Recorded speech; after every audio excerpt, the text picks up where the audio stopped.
नमस्कार। मैं आपका स्वागत करता हूं नेशन न्यूज़ 18 पर। कहते हैं कि दुनिया बड़ी छोटी है, किताबों में, अल्फाजों में, शायरी में हर जगह सुना होगा, लेकिन दुनिया छोटी ही है। ये आज नेशन न्यूज़ 18 पर हम ऐसी शख्सियत से मुलाकात कराना चाहते हैं जिन्होंने दुनिया को नापने का काम किया है। इस वक्त हमारे साथ मौजूद हैं कल्याण जी। कल्याण जी वो शख्सियत है जिन्होंने 100 देशों में अपनी जो है व्यवस्था की है, घूमना फिरना किया है, और 100 देशों की घूमने का जो प्रोसेस है उसमें बिल्कुल साफ तौर से देखा गया है कि किस तरीके से देशों की व्यवस्था रहती है। और मुझे लगता है कि देश के 195 जो दुनिया में 195 देश हैं, उनका टारगेट पूरा करने का कल्याण जी का जो एक पहुंच है वो कब से शुरू हुई है, कब इन्होंने शुरुआत की है, ये सारी बातचीत जानेंगे। कल्याण जी आपका नेशन न्यूज़ 18 में बहुत बहुत स्वागत है। Thank you. कल्याण जी 100 देश, 100 देश का आपने सोचा है, आगे का भी कोई प्रोसेस भी है? नहीं, आगे का प्रोसेस तो है, थोड़ा रेस्ट लूंगा मैं। रेस्ट लेने के बाद नए सिरे से प्लान करूंगा। फिलहाल तो हमने जो टारगेट बनाया था वो 2019 में कि मुझे 100 कंट्री घूमना है। 2019 से पहले मैं केवल 46 कंट्री घूमा था। तो चांस की बात है कि 2018 में मेरी किडनी की प्रॉब्लम हो गई और किडनी मेरी खराब हो गई, तो मेरा किडनी ट्रांसप्लांट हुआ। और ट्रांसप्लांट होने के बाद 1 साल तक मैं हॉस्पिटल में रहा, लगभग घर हॉस्पिटल मिला के। उस समय मैं बेड पे लेटे लेटे ये सोचता रहा कि अगर मेरा ट्रांसप्लांट हो गया और सक्सेसफुल, तो मैं अगले 5 साल में 2025 तक मैं 100 कंट्री घूम के दिखाऊंगा। मैंने अपने डॉक्टर से पूछा, doctor Neeru P Agarwal Max hospital में है, कि मुझे कोई वैसी दिक्कत तो नहीं आएगी? तो उन्होंने कहा कोई दिक्कत नहीं आएगी, थोड़ा बहुत खान पान का परहेज करना पड़ेगा। तो मैं लेटे लेटे उसी समय तय किया कि मैं कैसे घूमूंगा। और सबसे बड़ी चीज है कि इस पूरे मिशन में मैंने किसी ट्रैवल एजेंसी का कोई सहयोग नहीं लिया, न ही किसी ट्रैवल एजेंसी का, न ही किसी से पूछा। गूगल से केवल सर्च कर करके मैंने अपने कंट्री डिसाइड किए और कंट्रियों को क्लब किया कि कौन कौन से कंट्री एक साथ हम घूम सकते हैं एक जर्नी में। और इवन आप विश्वास नहीं करेंगे कि मैं बेड पे लेटे लेटे, जो शीशे का दरवाजा होता है सेमी आईसीयू का, मैं रजिस्टर पे लिखता था, 300 पेज लिख गया। और 300 पेज में ये प्लान किया कि हर कंट्री में कहाँ कहाँ जाऊंगा और किस शहर में किन होटलों में रुकूंगा। 3 होटल का पैनल मैंने उसी समय सन 2020 में बना लिया कि 2025 में जब मैं न्यूयॉर्क जाऊंगा, और शुरू से मिशन था कि 99 और 100वां देश मेरा कनाडा और अमेरिका होगा। लास्ट देश जो है वो आपका अमेरिका है? लास्ट देश बहामास, 101 हो गए अब। 101 हो गया। हाँ। तो ये 100 वाला ब्रेक भी आपने तोड़ दिया? 100 वाला ब्रेक तोड़ दिया। और लास्ट जो था 100 वाला कौन सा था? 100 जो है कनाडा होगा। जाना था मुझे अमेरिका, लेकिन वो कुछ सिस्टम ऐसा बना जो इंडिया पाकिस्तान का है। 7 तारीख को वार हुआ, उसमें फ्लाइट हमारी कैंसिल हो गई। तो वो 10 को फिर रीशेड्यूल किया हमने। तो रीशेड्यूल के चक्कर में हमें सबसे पहले न्यूयॉर्क जाना पड़ा। तो 99 हो गया अमेरिका, और 100वां देश फिर वहीं से मैं निकल गया मॉन्ट्रियल। अच्छा, कनाडा। तो कल्याण जी सबसे पहले ये बताइए कि शुरुआत का पहला देश, हाँ। जब आपने शुरुआत की थी पहले देश की, हाँ। कैसा अनुभव था वो वाला थोड़ा बताइए। वो तो हमारे ख्याल से लाइफ टाइम एक्सपीरियंस था। पहली बार 1999 में मैं उत्तर प्रदेश सरकार का पहला पीसीएस अधिकारी था जिसकी रेगुलर पोस्टिंग फॉरेन में हुई थी। रेगुलर पोस्टिंग, ट्रेनिंग पे तो बहुत लोग गए, 3 महीने 1 महीने की। मेरी 2 साल की पोस्टिंग हुई थी मिनिस्ट्री ऑफ टेलीकम्युनिकेशन में। सुषमा स्वराज जी उस समय संचार मंत्री हुआ करती थी। तो मिनिस्ट्री ऑफ टेलीकम्युनिकेशन का एक कॉर्पोरेशन है TCIL, तो मैंने वहां ज्वाइन किया था। और वहां से मैं प्रोजेक्ट मैनेजर फाइनेंस बना करके जिम्बाब्वे भेजा गया। तो जिम्बाब्वे जब मेरी जर्नी शुरू हुई 17 नवंबर 1999, तो मुझे 48 घंटे का ट्रांजिट वीजा मिला था दुबई का। तो पहला कंट्री दुबई था, दूसरा कंट्री जिम्बाब्वे था। दूसरा कंट्री। हाँ। तो इस सफर में आपने 101 हो गया, तो हाँ। आप बता रहे हैं इस सफर में किस तरह के उतार चढ़ाव, काफी चीजें रही, बीच में पैंडेमिक रहा, क्योंकि कोरोना टाइम भी बीच में रहा, तो सारी चीजें थी, आपने 101 का ये कैसे किया 1999 से 2025 के बीच में? हाँ, वही मैं, बड़ा इंटरेस्टिंग है। जब मैं जिम्बाब्वे में था उस दौरान मेरी फैमिली भी 3 महीने बाद गवर्नमेंट ऑफ इंडिया ने अलाउ कर दिया था, तो मेरे बच्चे वहीं पढ़े। और जिम्बाब्वे में रह करके मैंने जो नेबरिंग कंट्रीज से सारे, मलावी, जाम्बिया, नामीबिया और आपके मोजाम्बिक, साउथ अफ्रीका, मॉरिशस, ये सारे कंट्री उसी समय कवर कर लिए थे। और दूसरा जो है, वहीं से मैं न्यू ईयर मनाने के लिए यूरोप गया पहली बार सन 2000 का न्यू ईयर मनाने। और उस समय 6 कंट्री घुमा था। मैं वहां से जर्मनी गया, फ्रैंकफर्ट। तब कोई भी इंटरनेट सुविधा नहीं थी, कुछ भी नहीं था। नक्शा, प्रिंटेड नक्शा लेकर के हर शहर का मैं पेन से मार्क करता था कि ये वो जगह है, अगर मैं म्यूनिक जाऊंगा तो म्यूनिक में यहाँ रुकूंगा और यहाँ से ऐसे ऐसे घूमूंगा, वॉक करूंगा पैदल। तो तब से मेरी आदत पड़ गई पैदल घूमने। और 6 कंट्री में उस समय गया था।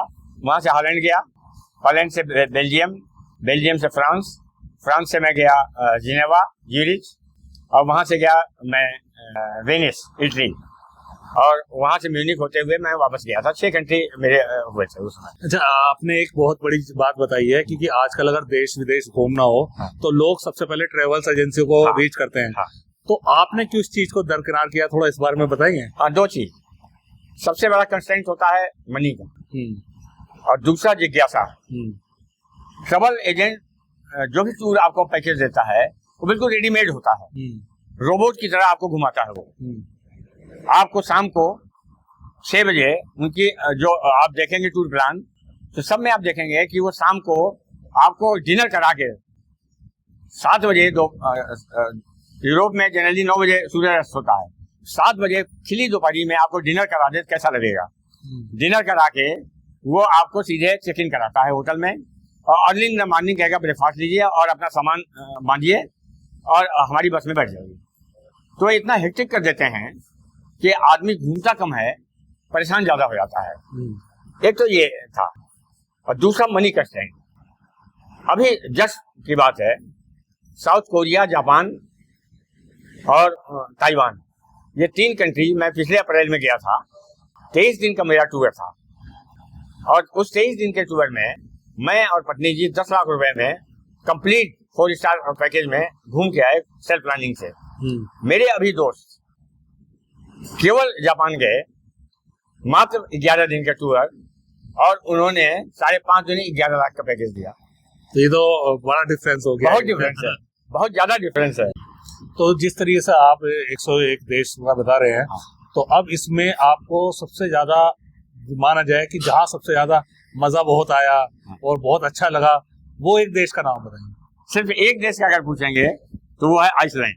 आइसलैंड, हाँ। आइसलैंड की फ्लाइट अमेरिका से मात्र 5 घंटे की है, और इधर से आप जाएंगे तो स्वीडन से या डेनमार्क से भी 4 घंटे की है। आइसलैंड मतलब जैसा खूबसूरत देश हमने तो नहीं देखा, कि मतलब जो हमने बचपन से देखे, पेंटिंग वगैरह देखा करते थे ना, कि एक पहाड़ है, हरी हरी घास है, एक झोपड़ी बनी हुई है, एक गाय घूम रही है, या एक जानवर घूम रहा है, घोड़ा टहल रहा है, बिल्कुल वही है हूबहू। आइसलैंड बिल्कुल उसी तरह का नजर आएगा। और बस कॉस्टली जरूर है आइसलैंड, लेकिन यह है कि जो नेचर प्रेमी उसके लिए वो बेस्ट है। लेकिन अगर ओवरऑल हर मामले में देखेंगे तो मेरा सबसे पसंदीदा है साउथ अफ्रीका। साउथ अफ्रीका, हाँ। तो जिस तरीके से आपने 101 किया है, अब थोड़ा बजट पे भी बात कर लेते हैं। हाँ। 101 देश की यात्रा में कितना बजट लगा होगा टोटल?